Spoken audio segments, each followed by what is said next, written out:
Hello welcome back to my new video र आज चाहिँ मैले सिमोमोको रेसिपी लिएर आएको छु है हजुरको सामु र हजुरले पनि ट्राई गर्न सक्नुहुन्छ र आउनुहोस् हामी सुरु गरौँ।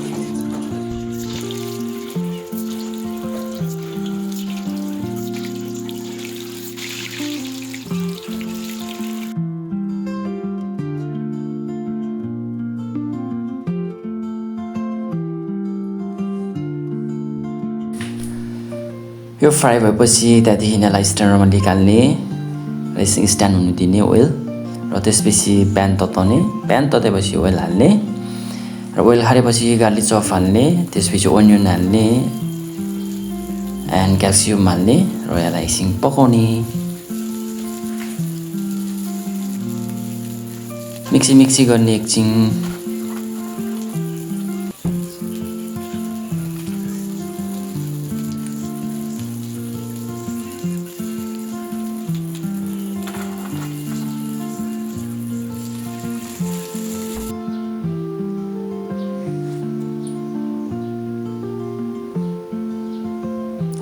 यतिकै तताएपछि पानी हाल्ने, वाटर हाल्ने र वाटर हालिसकेपछि एकछिन यसलाई पकाएपछि थोरै यसलाई सस हाल्ने।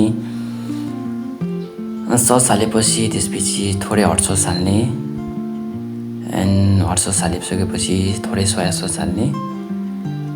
सोया सस हालेपछि थोरै भेनिगर हाल्ने, भेनिगर हालेपछि यसलाई मिक्सी गर्ने, मिक्सी चलाउने र हल्का पकाउने फेरि यसलाई।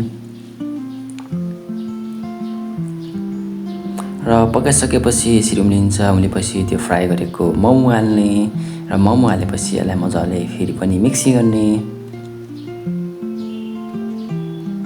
र यो अब यति भएपछि हाम्रो सिमोमो रेडी हुन लागेको छ फाइनली।